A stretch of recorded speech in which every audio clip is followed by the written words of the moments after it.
The woman at the counter had asked to see one ring, and the saleswoman was already sliding the tray back into the case and steering her toward the door.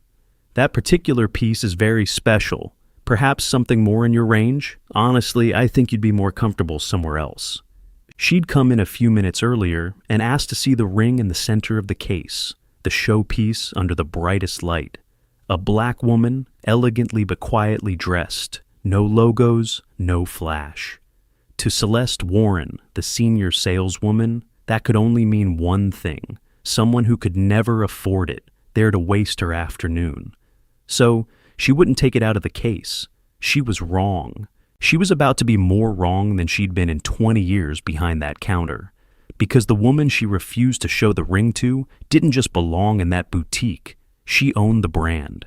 The name engraved inside that very ring and printed in gold on the catalog on the counter was her own, its founder and designer. Before we find out who the woman they refused to serve really was, tell me in the comments where you're watching from today.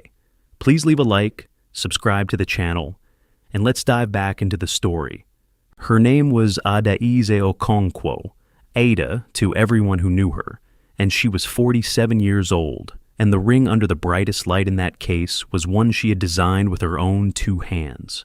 Ada had not come to find jewelry through money. She had come to it through a bench. She was the daughter of immigrants, and she had learned the trade the long way, apprenticed as a teenager to an old master jeweler who paid almost nothing and taught almost everything. Years of setting other people's stones into other people's designs, cleaning the bench and sweeping the gold dust off the floor after everyone else had gone home. Learning the difference between a good stone and a great one by holding 10,000 of them under a loupe.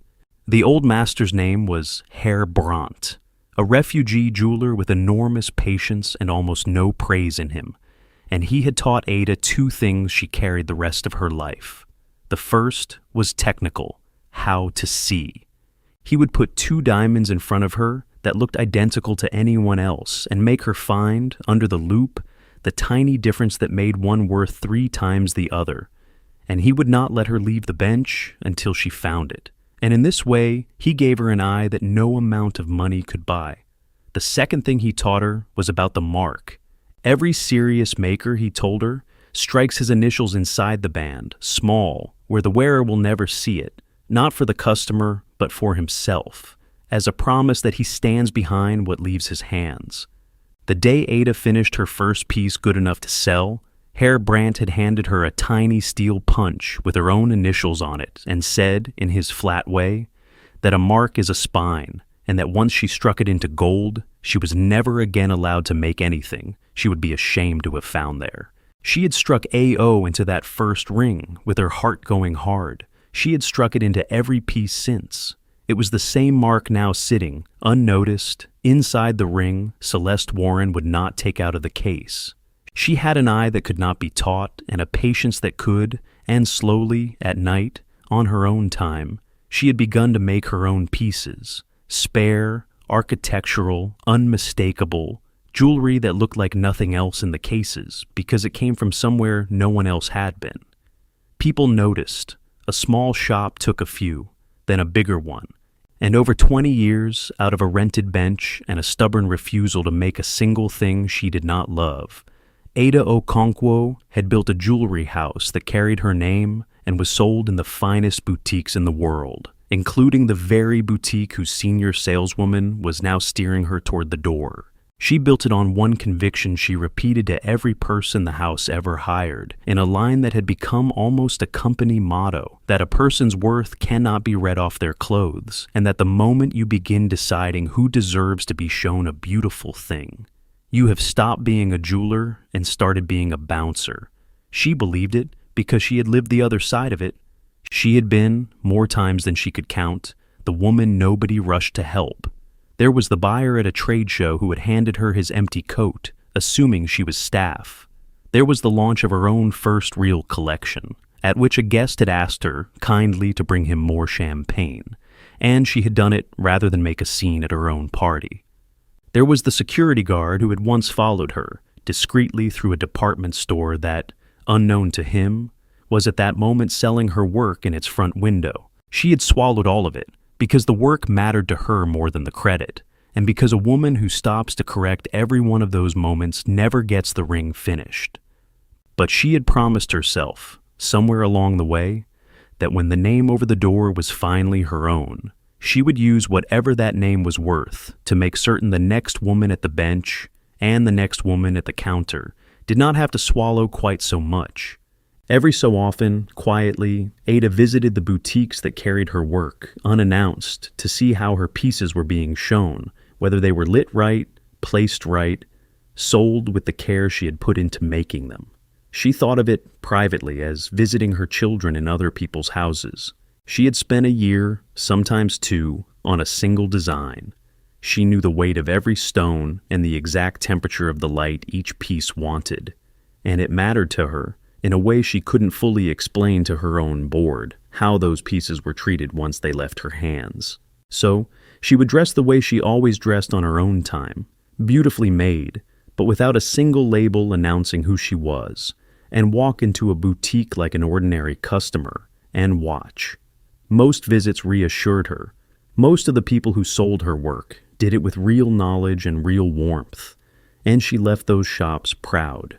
There had been a boutique in another city a few months earlier where she'd stood at the case and listened to a young salesman describe one of her own pieces to her, not knowing who she was, with such genuine understanding of what the design was trying to do, why the setting sat the way it did, what the maker had been after, that Ada had had to work not to give herself away. He'd gotten it exactly right. She had bought a small thing from him she didn't need, just to shake his hand and put a commission in his pocket, and she had called the house's director from the car to say remember that young man's name.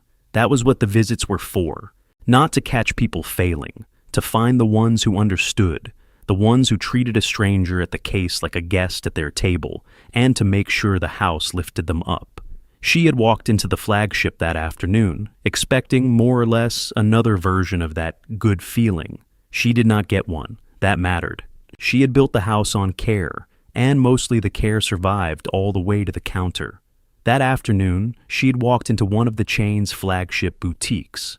Dark wood and deep sapphire velvet, glass cases lit like small stages, the sparkle of good diamonds under careful spots, and asked, at the main case, to see the showpiece in the center. Her own design, the one with her maker's mark engraved inside the band. She wanted to hold it and turn it in the light and see how it wore, for the simple private pleasure a maker takes in meeting her own work in the wild. And it is worth pausing here, before it went wrong, on the fact that it did not have to, because the first person who came to help her did the job exactly right. A young associate named Simone had approached with an easy, genuine smile and asked what she'd like to see, and when Ada nodded at the center ring, Simone's whole face had lit, because it was her favorite piece in the store, and she loved talking about it.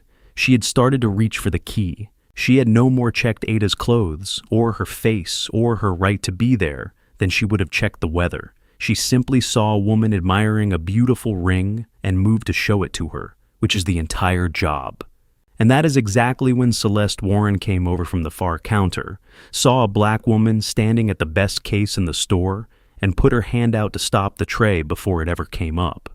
Celeste Warren was 44, and she had sold fine jewelry for 20 years, and she prided herself above all on a skill she considered the very heart of the trade, knowing at a glance who was a serious buyer and who was a time waster. She believed she could read a client the instant they crossed the threshold, the watch, the shoes, the bag, the bearing, and sort them instantly and privately into worth my time and not.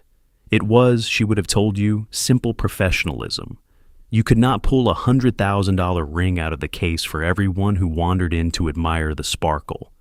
And there was a grain of truth in that, which is exactly what let her never examine the rest of it. Because her red had a tell she had never once made herself look at, a thumb she kept pressed on the scale without feeling its weight, and the thumb pressed hardest on clients with a certain kind of face. There had been a woman the year before, quietly dressed, soft-spoken, whom Celeste had waved off with a few dismissive words about a necklace being a significant piece, only to watch her walk back in the following week and buy that exact necklace from a younger colleague in cash as a gift to herself for her retirement. Celeste had watched the commission go to someone else and logged it in the tidy ledger of her self-regard under one that got away. A fluke, bad timing, nothing to learn. That was the pattern with Celeste.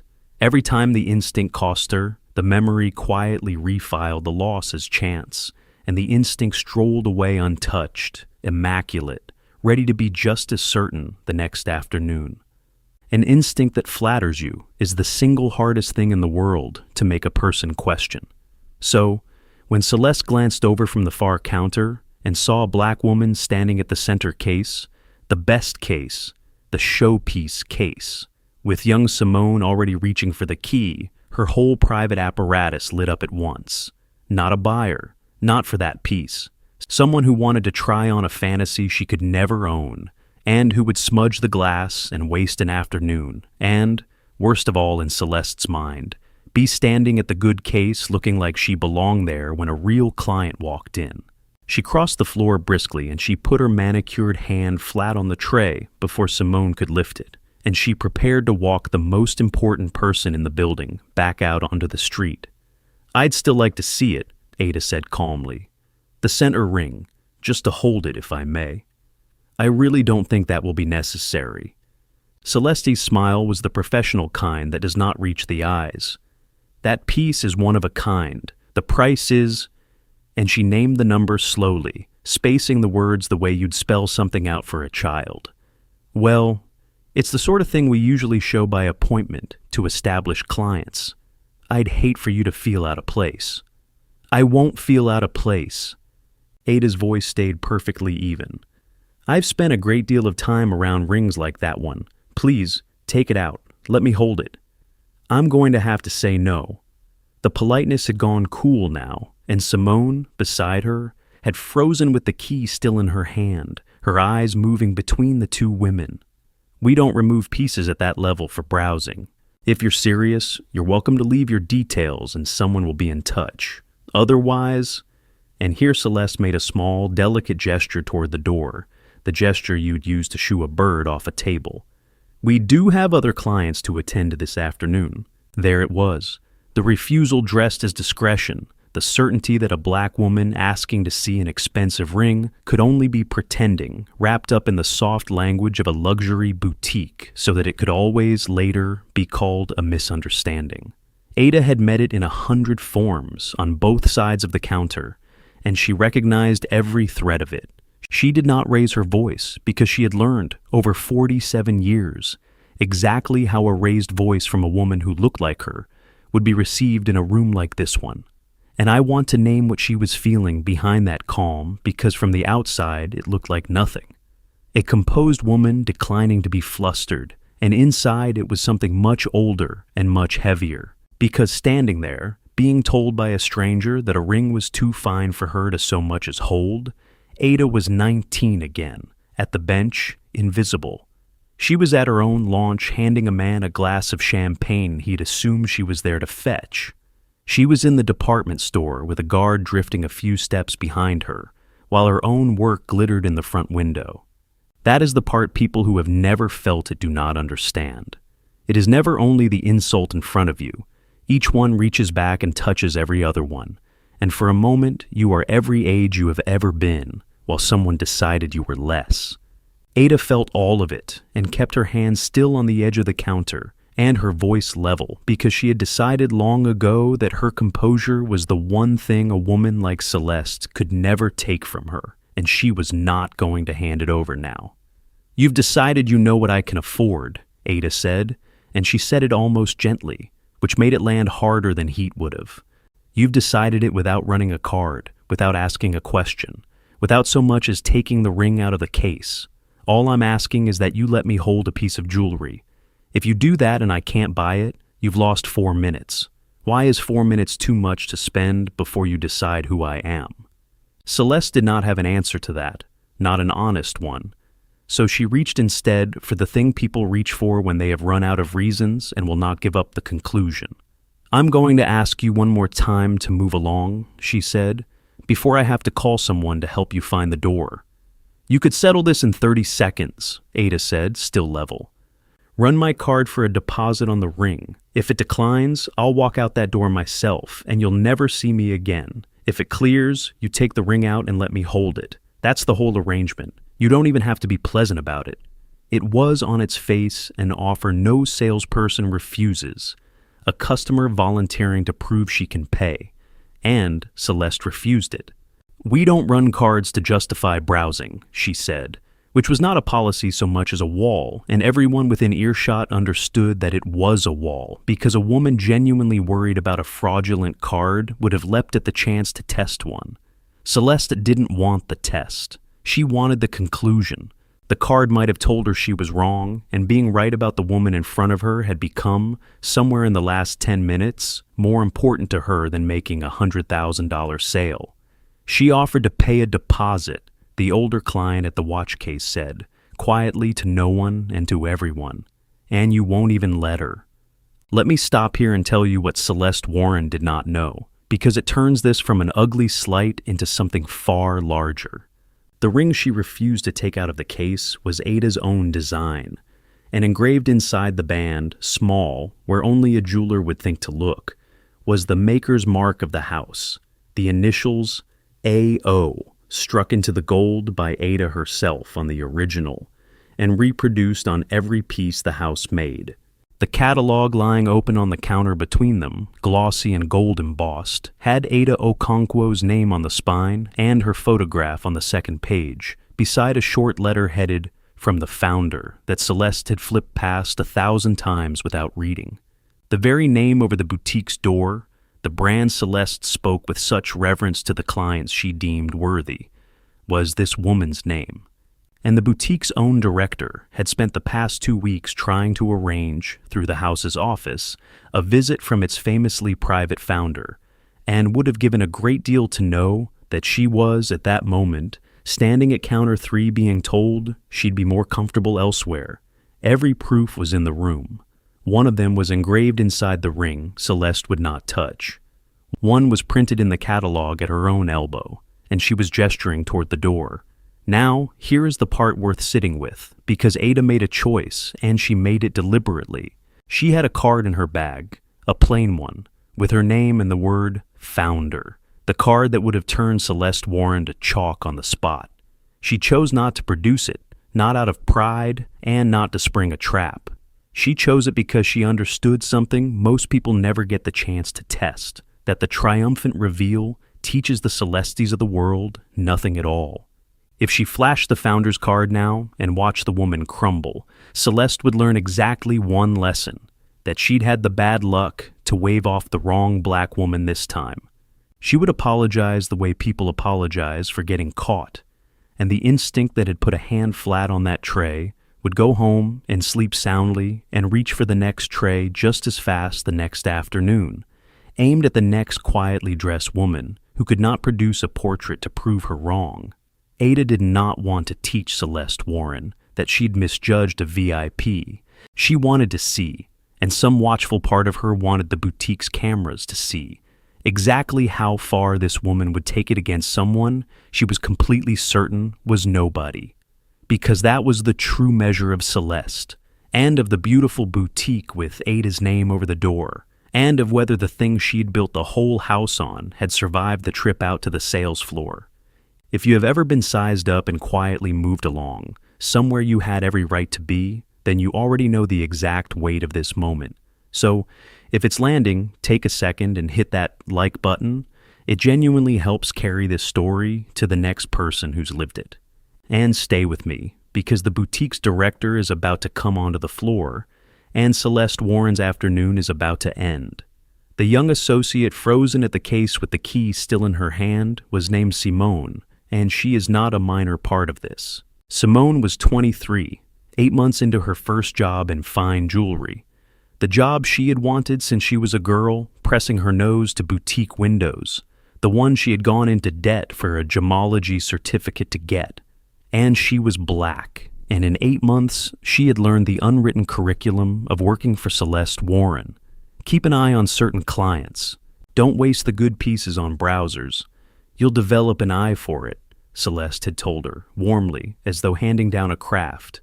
And Simone had understood almost at once what the eye was trained to see, because it was trained to look coldest at customers who looked like Simone, and like her mother, and like the elegant woman now being waved toward the door. She had done it. She had trailed the clients she was told to trail, kept the good trays closed for the customers Celeste flagged, and hated herself a little each time, and told herself it was just the job, that she wasn't the one making the rules, that keeping her head down was how you survived long enough to matter, and matter she meant to. Simone had not fallen into this job. She had aimed at it her whole life. She'd grown up doing sketches of rings in the margins of her schoolwork, had worked 2 jobs to pay for a gemology certificate, had walked into the boutique for her interview so nervous she'd had to sit in her car for 10 minutes first. The sales floor was supposed to be the first rung of a ladder that ended in her dreams at a bench of her own, and she'd spent 8 months discovering that the ladder had a toll on it she hadn't expected. That to keep the job, she had to help enforce a version of the store that quietly told people who looked like her they didn't belong at the good cases. Every time she'd done it, a little of the girl sketching rings in the margins had gone quiet, which is why, when she turned from that counter and walked to the back to get Henry Ashford, she was not spending a gesture. She was spending the job and the ladder and the whole careful plan, on the chance that doing the right thing this once would not end at all. She remembered one afternoon in particular. Celeste had sent her to shadow a soft-spoken older man through the whole store, certain he was there to case it, and the man had turned out to be a visiting appraiser who said nothing about being followed but never came back. She had done the following. She had carried that one for months. And she had promised herself, in the private way you make promises you are afraid you won't keep, that the next time she saw it coming, she would not simply obey. Now here it was, and it was not a vague, deniable version. It was as plain as it ever gets. A woman who had done nothing but ask to see a ring was being waved toward the exit. And Simone knew she had spent a week arranging these exact cases. She had read that catalog cover to cover. She had studied the founder's photograph on the second page while she formatted the little display cards. Simone knew, with a certainty that made her stomach drop, exactly whose face she was looking at across the counter. "Ms. Warren," she said low and set the key down. "Ms. Warren, wait, that's—" "Simone, go stand by the door and mind the case." Celeste didn't look at her. "Actually, walk her out, would you, since she won't walk herself." And Simone stood at the exact fork in the road that fear builds for people who need their jobs. Obey the woman who wrote her schedule and her reviews, or do the thing she knew was right and find out what it cost. For 8 months, she had chosen the schedule. She looked at the calm woman at the case. She looked at the open catalog on the counter, at the photograph on the second page, and she made a different choice this time. She did not walk anyone to the door. She turned and went quickly to the back to get the one person in the building senior enough to stop it. By now, one of the other clients, a woman browsing the watch case, had stopped pretending to look at watches and quietly begun to record, because the scene had crossed a line she could feel before she could name it. Another client murmured, to no one, "She only asked to see a ring," and then one of them said it to Celeste directly. An older woman at the watch case, a client Celeste actually recognized and had been cultivating for months, turned and said, crisply, "I've been standing here the whole time. She asked to see a ring, and she's been perfectly polite about it. What on earth is the problem?" Celeste, flustered, started in about the price point and appointments and store policy, and the woman looked at her with plain distaste and said, "I've bought 3 pieces from you. I don't think I'll be buying a 4th, and turned back to her phone, which was still pointedly recording. It changed nothing about Celeste's course.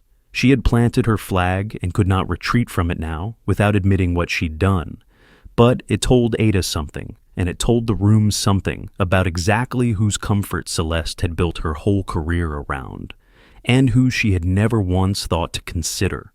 The charge in the boutique had shifted, the way it always does, from a saleswoman managing a browser to a room watching a saleswoman do something ugly to a woman who would not stop being calm about it.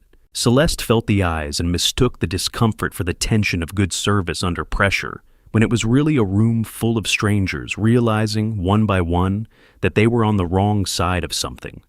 The man who came out of the back was Henry Ashford, the boutique's director, and he had met Adaeze Okonkwo twice, once at a house launch, once at an industry dinner, and, more to the point, he had spent the past 2 weeks trying to arrange, through her office, a visit from the very founder whose name was over his door. He knew her face. And when a wide-eyed young associate came around the partition saying, "I think the woman Celeste is turning away as Ms. Okonkwo," he came out onto the floor faster than his dignity usually permitted. He rounded the counter and saw it, his senior saleswoman, with her hand still flat on a closed tray, waving toward the exit.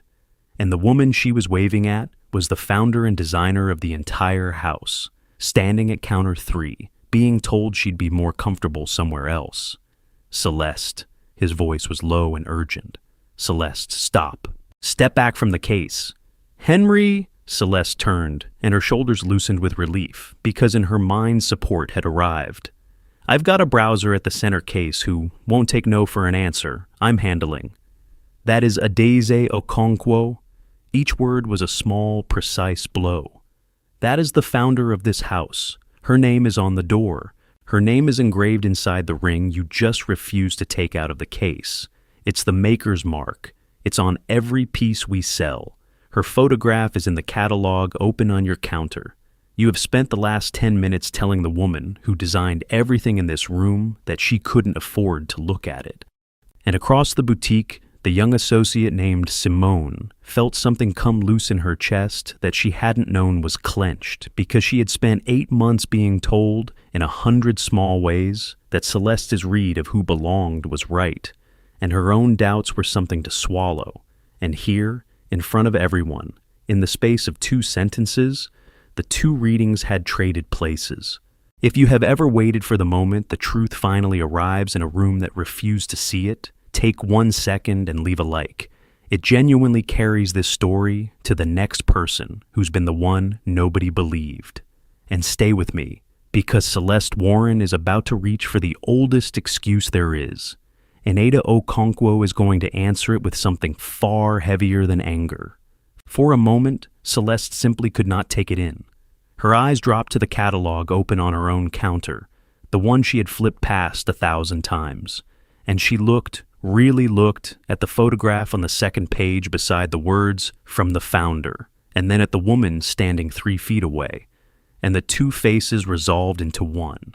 Then, slowly, as if it might cut her, she reached for the tray she had refused to lift, and slid the center ring free, and turned it so the inside of the band caught the light.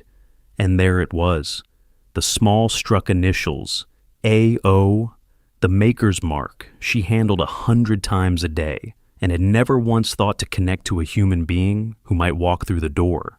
She had built her whole sense of herself on knowing this trade, on being the one who could read a client, read a stone, read a room, and she was looking now at proof that the most basic fact in the entire boutique, whose name was struck inside every ring she sold, had been standing in front of her for 10 minutes, asking politely to be shown a piece, and she had not read it at all.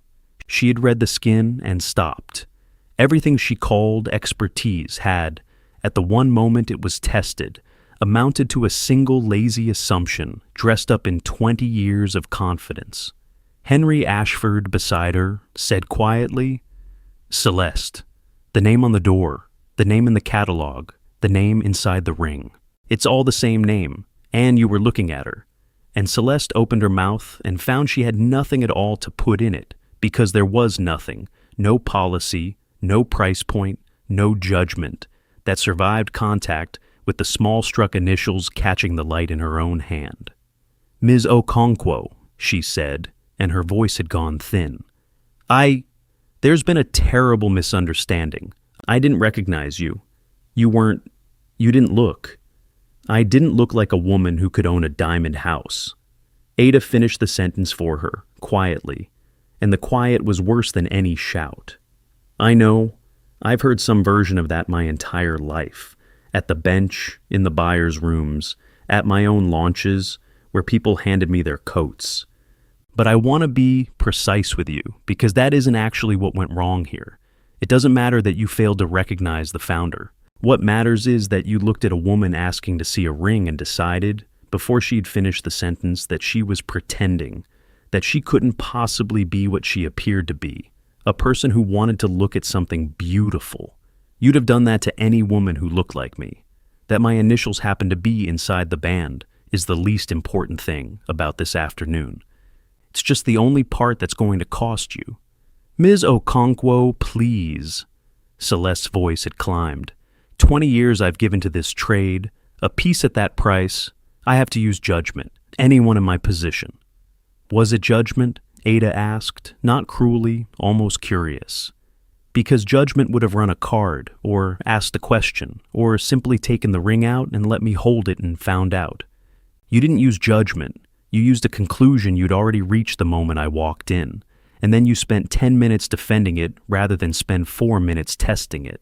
Her eyes moved to Simone, just for a second, and back.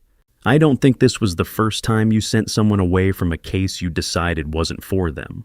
I think it's the first time you were wrong about a woman who could prove it. Then she did the thing that separated this from a story about revenge.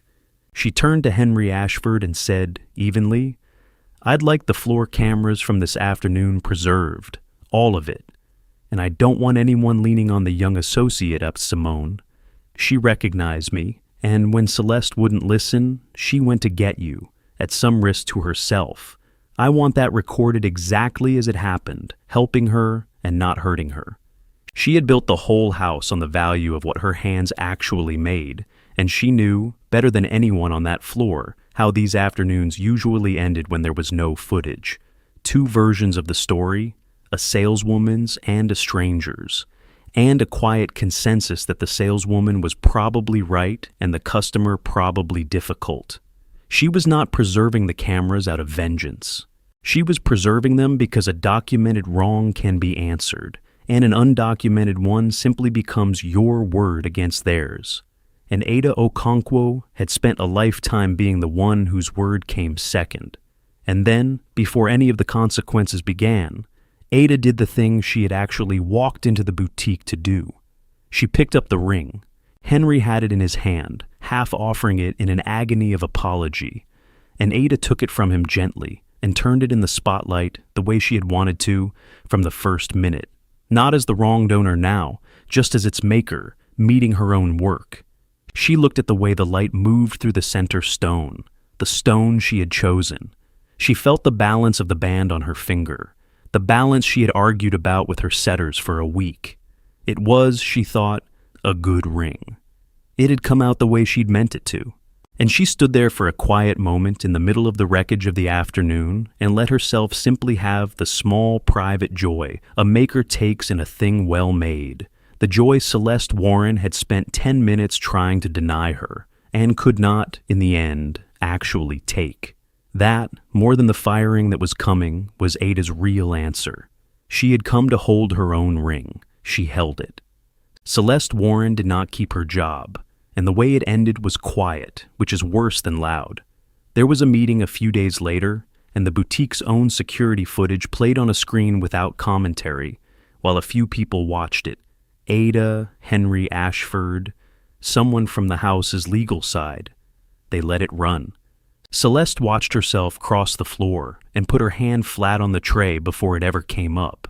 She watched herself refuse, again and again, to take a ring out of a case, while a woman asked her, evenly, why 4 minutes was too much to spend before deciding who she was.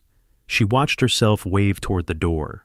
When it was over, she began to talk about the 20 years, about the judgment a piece at that price required, about how anyone in her position might have made the same read. And Ada let her finish, and then said the only thing she said in that meeting. You keep telling us what you saw. No one here is arguing about what you saw. We're telling you that what you saw was the problem. There was nothing to answer that with, because it was exactly true, and some part of Celeste, perhaps for the first time, understood it. She was separated from the boutique that week, not, the written record was careful to note, for the embarrassment of having insulted the founder, but for what the footage plainly showed, she would have done to any woman who looked like the founder and lacked her leverage. The footage did what footage does now. The client with the phone had caught it, and within days a clip of a luxury saleswoman refusing to show a black woman a ring designed by that same woman in a boutique bearing her name, had traveled far past the city. The industry, which lives and dies on the feeling of being welcomed into something exclusive, closed its better doors to Celeste Warren quietly and completely. She would not sell at that level again. That is a real and heavy consequence, and I won't pretend it isn't. The boutique itself had a worse fright than the loss of one saleswoman. Because a boutique does not own the brands in its cases, it carries them on contracts that the houses can pull. And the founder of one of its most important houses had just been humiliated at its own counter, on camera, by its own senior staff. In the days after, the boutique's ownership understood with sudden clarity that they had come within one viral clip of losing the right to sell Adaeze Okonkwo's work at all. And, once other houses saw the footage, possibly more than hers, they did not just fire Celeste. They begged Henry Ashford to tell them what the house wanted, and they implemented gratefully and to the letter every change Ada's office proposed, because the alternative was to watch the names come out of their windows one by one. It was not conscience that moved them, or not only. It was the plain arithmetic that Ada had understood her whole life, and they were only now learning that treating people as though they don't belong is not merely wrong, it is, eventually, expensive, and that the bill, when it finally comes all at once. But Ada did more than remove one saleswoman, and this is the part that mattered to her. Buried in the boutique's records was the woman from the year before, the quietly dressed customer Celeste had waved off, who had come back and bought her own retirement necklace from someone else. Ada tracked her down. She did not explain the whole story. She simply had the house send her a small token and a handwritten note from the founder, thanking her for choosing their work and telling her she was always welcome. It was a tiny thing, but Ada knew that woman had once walked out of a boutique that sold beauty for a living, having been made to feel she was not beautiful enough to be in it, and Ada wanted, even a year late, to put something true in the place where that feeling had been. The change she made across the house was less romantic than a handwritten note, and it mattered more. She had the company stop treating the sales floor as a place where taste got to mean gatekeeping. She rewrote the training around a single rule borrowed straight from Brandt's bench. You show the piece.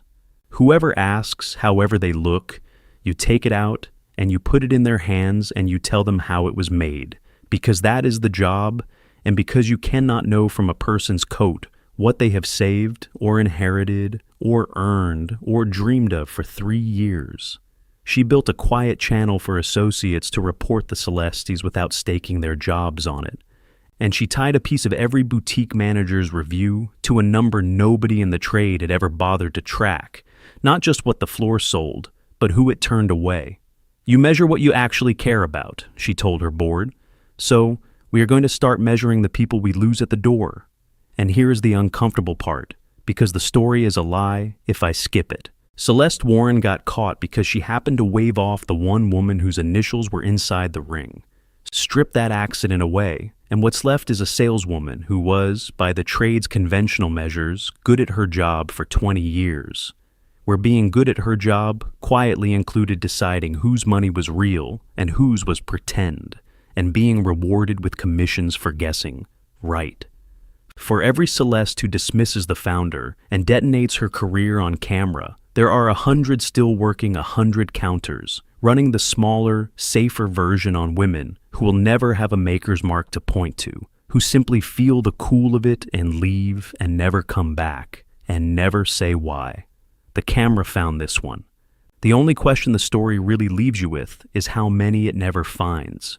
Now, let me tell you what happened to everyone else, because one firing is not the same thing as justice, and the two need to be counted separately.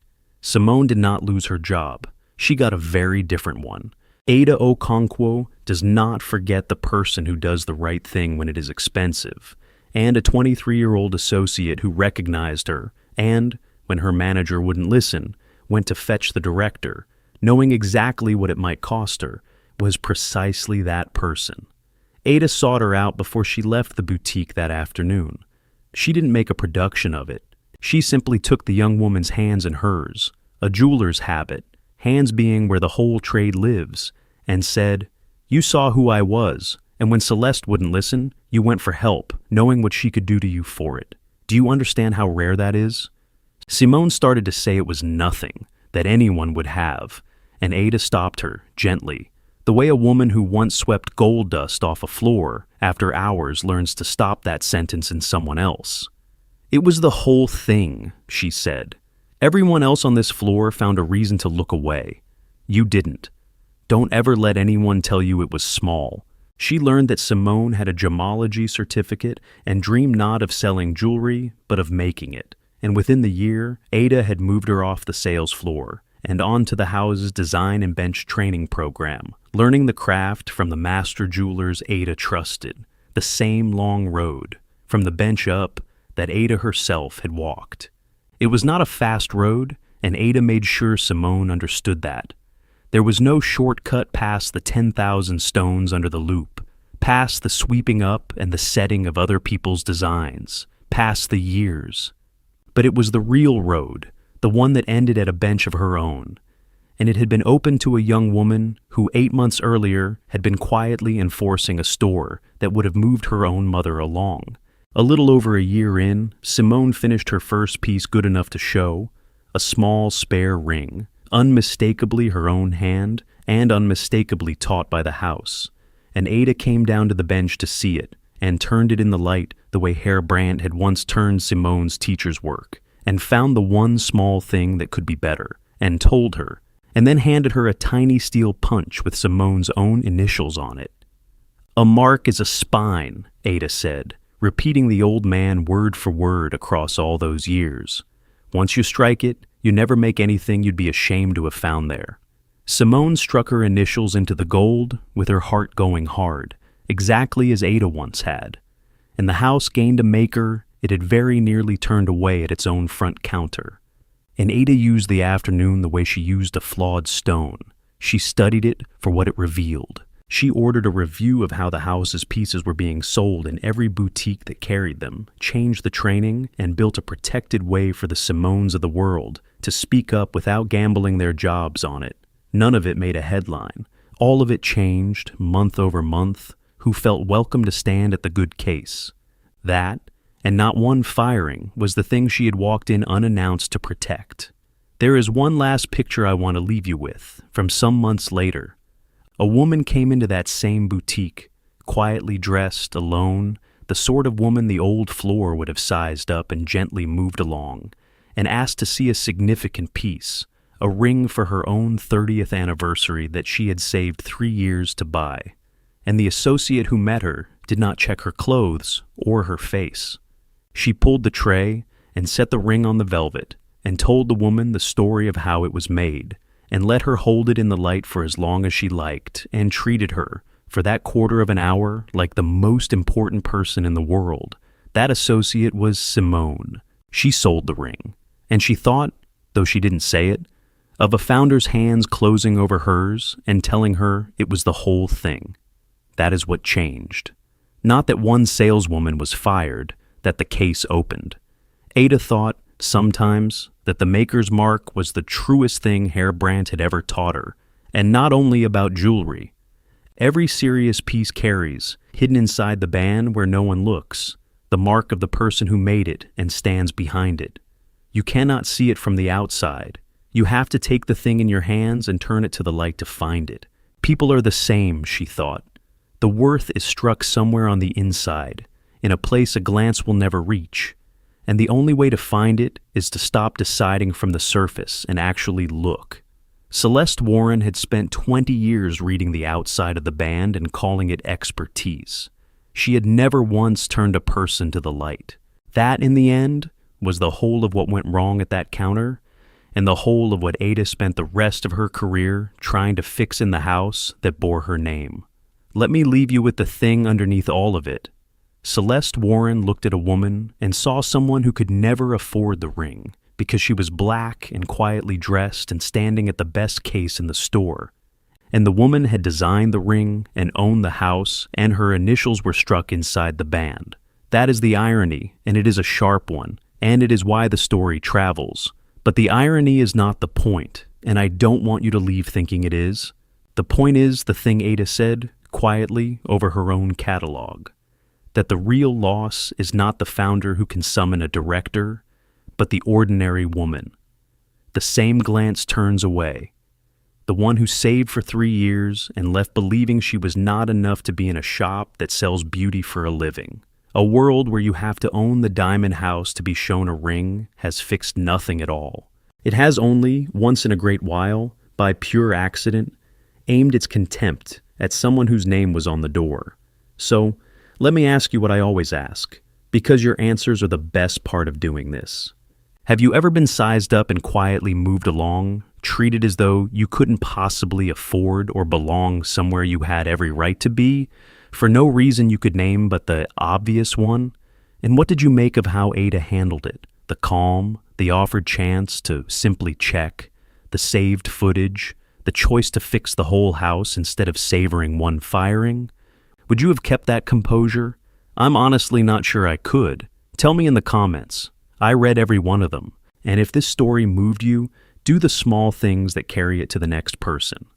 Leave a like, subscribe to the channel if you're not already here, and share it with someone who needs the reminder that worth was never something you should have to prove at a jewelry counter. Thank you truly for spending this time with me. Take care of each other. Open the case for the person the room would rather turn away, and I'll see you in the next one.